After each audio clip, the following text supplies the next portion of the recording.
Vale. Buenas, mi nombre es Javier Enrique Prieto Pérez, estudiante de Ingeniería Eléctrica de la Universidad de los Andes.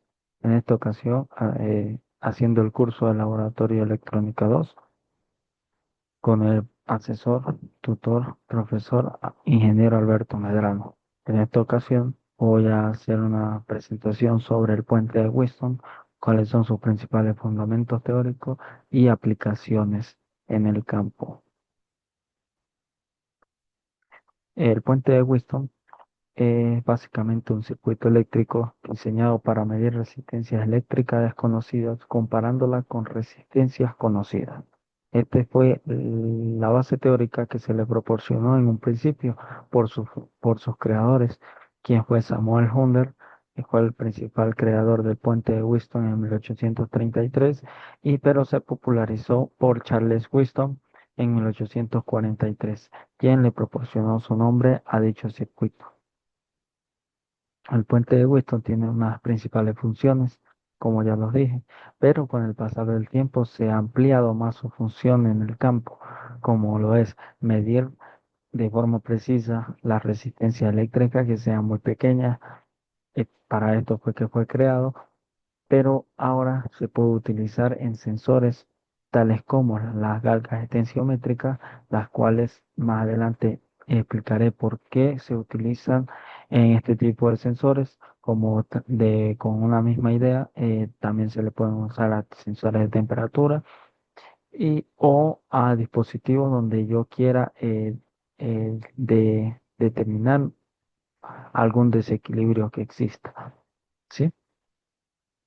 Está aquí, las aplicaciones. Ok. Si podemos notar aquí, podemos ver la configuración del puente de Wheaton, pero en ciertas partes o en cierta resistencia la hemos cambiado por sensores, en este caso, si lo vemos acá abajo, de cargas tensiométricas. ¿Qué son este tipo de sensores? Bueno, este tipo de sensores son sensores que varían su resistividad al aplicársele una presión, ¿sí? Entonces, básicamente, los sensores que yo pueda o que en su salida proporcionen una variación de resistencia, yo lo puedo utilizar con el puente de Wheaton, dado que él maneja una configuración de resistencia, una configuración resistiva. ¿Cuáles son este tipo de sensores? Pues tenemos la galga tensiométrica que ya la acabo de explicar, la fotorresistencia, o es un sensor eh, que detecta los haz de luz. También tenemos el RPD-PTD-100, el termistor el termistor PTC y el termistor NTC, que estos tres son sensores de temperatura, y tenemos el sensor de humedad. Pero, ¿qué es lo que sucede? ¿O qué tienen estos sensores en común? Bueno, estos sensores, a pesar de que tienen en común de que en su salida proporcionan una variación de resistencia, cada uno funciona con su gráfica de respuesta diferente, que acá en la parte inferior de cada uno de los sensores lo podemos ver.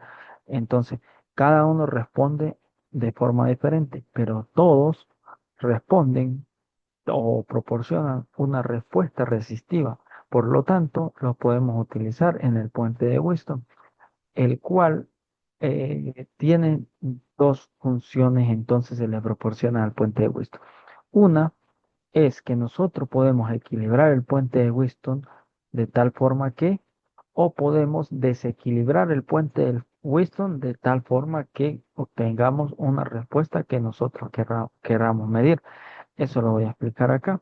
Ok, entonces tenemos el principio de funcionamiento del puente de Wheaton. El puente de Wheaton equilibrado, en un principio voy a explicarlo de una vez. El puente de Wheaton equilibrado quiere decir que que por el centro, que aquí vamos a leerlo, el puente de Wheaton está equilibrado cuando no circula corriente por el galvanómetro, este que vemos acá en el centro del puente de Wheaton. Es decir, que está equilibrado cuando por acá, vamos a hacer unas marcas, cuando por acá no fluye corriente, ni en este sentido ni en este sentido.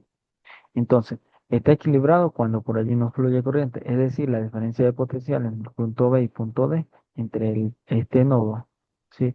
Y este nodo es cero. En este caso se cumple esta relación, ¿sí? Ok.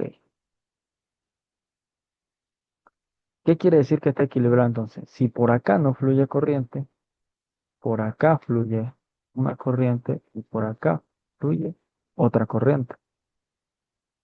Esas dos corrientes que están fluyendo por acá, recordemos que tienen que estar esta rama y esta rama está en los mismos terminales A y C, es decir, que ambas ramas comparten el mismo voltaje. Con esa idea, nosotros, y haciendo una configuración por LSK o LBK, ley de voltaje de Kirchhoff o ley de corriente de Kirchhoff, podemos llegar a esta expresión donde R1 sobre R2 igual a R3 sobre R4 en caso de que esté equilibrado. En ese caso, nosotros sabemos o vamos a proporcionar tres resistencias. Este es para el caso de que queramos conocer una resistencia desconocida. Supongamos que Rx es nuestra resistencia desconocida. Si Rx es nuestra resistencia desconocida y nosotros conocemos R1, R2 y R3, podemos utilizar esta expresión que vemos acá, donde Rx es igual a R3 por R2 entre R1. Este es para el caso de que nosotros querramos conocer una resistencia. Entonces, básicamente lo que hacemos es montar nuestro puente de Weston y colocar la resistencia, ¿sí? Y allí conocemos cuál es el valor de la resistencia que nosotros estamos buscando.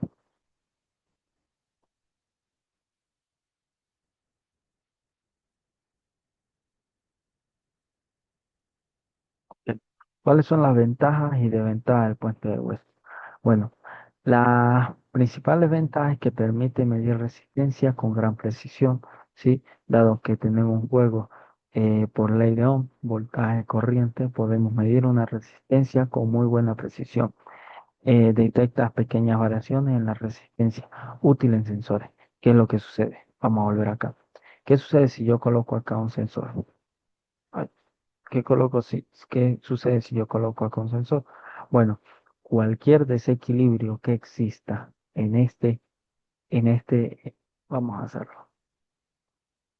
Supongamos que yo voy a colocar acá un sensor de ese que tenía anteriormente, que es una carga tensiométrica. Este sensor va a ser variable.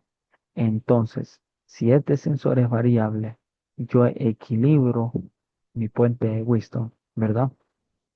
Lo equilibro de tal forma que por, eh, por el galvanómetro por acá no fluya corriente, ¿verdad? Si yo desequilibro, o sea que si yo le proporciono una presión a este sensor, él me va a variar la resistencia. Al variar la resistencia, por acá va a fluir una corriente que va a hacer que el galvanómetro me dé una medida. Entonces, básicamente, ¿qué es lo que yo estoy haciendo? Yo estoy detectando algo físico y lo estoy convirtiendo en una señal de voltaje. Esta señal de voltaje, si es muy débil, supongamos que sea muy débil, ¿verdad?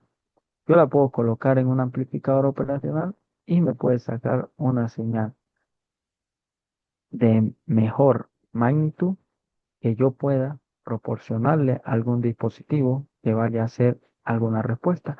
Entonces, básicamente, el, el puente de Whiston nos ayuda a, a transformar algún parámetro físico o alguna presión, alguna temperatura, alguna presión, temperatura, alguna humedad con los sensores y pasarlo a una señal de voltaje, una señal eléctrica que puede ser útil si yo quiero hacer un control de alguna máquina o alguna otra función.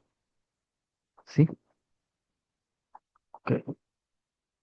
Entonces sigamos con la ventaja. Es un circuito y fácil de analizar, como ya lo analizamos, es un circuito que analiza por ley de corriente de Kirchhoff, ley de voltaje de Kirchhoff, como sea la mejor eh, lo que mejor manejen. Y también podemos utilizar los principios de la ley de Ohm, que es primordial para la ingeniería.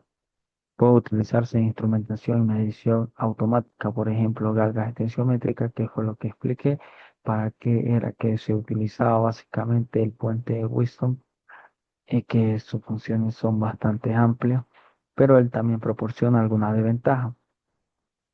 No es adecuado para medir resistencia muy alta o muy bajas.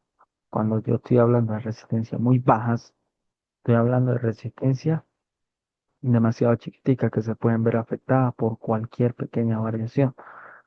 Esto requiere una fuente de voltaje estable. Recuerden que vamos a trabajar con voltajes y con corriente, entonces la medida depende directamente de lo que es las fuentes de voltaje. Para que el voltaje y la corriente sea estable, entonces la medida no proporcione un margen de error muy grande, muy alto. Necesita ajustes cuidadosos para alcanzar el equilibrio. Sí, recuerden que el puente de Wilson hay que equilibrarlo para que no fluya corriente por el... Se me olvidó explicar un detalle. Vamos a, vamos a explicar el detallito. Ok, para poder equilibrar el puente de Wilson, nosotros ajustamos la resistencia R1, ajustamos la resistencia R3, son conocidas. Colocamos la resistencia Rx y ajustamos el valor de R2, por eso existe esta flechita acá, para que por el galvanómetro no marque ninguna corriente que esté fluyendo. Entonces, ¿a qué me refiero con eso? Se me olvidó explicar fue el detalle de cómo se hacía el procedimiento para nosotros equilibrar el puente. Entonces, ¿cómo se hace? Bueno, para equilibrar el puente, conocemos R1, conocemos R3, conocemos Rx, porque si le colocamos algún sensor, va a ser la resistencia que tenga el sensor sin nada conectado, ¿verdad? Entonces, conocemos estos tres valores, ajustamos, proporcionamos el voltaje y ajustamos R2 de tal forma que por acá no fluya corriente. De esa forma es que se inician el resto de los procedimientos que yo he dicho, de que, bueno, si se desequilibra, podemos medir el voltaje y así. Entonces, eso es básicamente. Es fácil.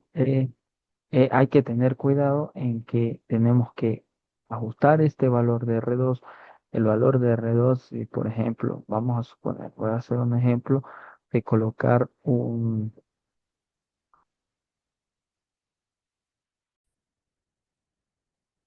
de colocar acá un potenciómetro. Entonces, ese potenciómetro debemos de darle el valor necesario y ajustarlo a tal valor que en realidad por aquí, por el galvanómetro, no fluya ninguna corriente. Entonces debemos ser cautelosos y cuidadosos en el tema de equilibrar el puente, ¿sí? Ajá. No se puede utilizar fácilmente mediciones rápidas y dinámicas. ¿Por qué? Bueno, básicamente por lo mismo, porque para poder nosotros utilizar el puente de Weston, debemos saber que el puente está equilibrado a tal, vamos a decir que el, que el sensor sea la carga. Entonces, yo debo ajustar este puente para que me funcione para ese sensor, ¿sí? Entonces, no puedo decir, no voy a sacar este sensor y voy a colocar otro sensor. Si yo no lo he ajustado, pues no lo puedo utilizar porque la medida sería errada. La medida que estoy haciendo no sirve. Yo creo que esto es una buena presentación sobre el puente de Wisdom. Espero que les haya quedado claro para qué funciona y cómo funciona. Y esto será hasta una próxima ocasión.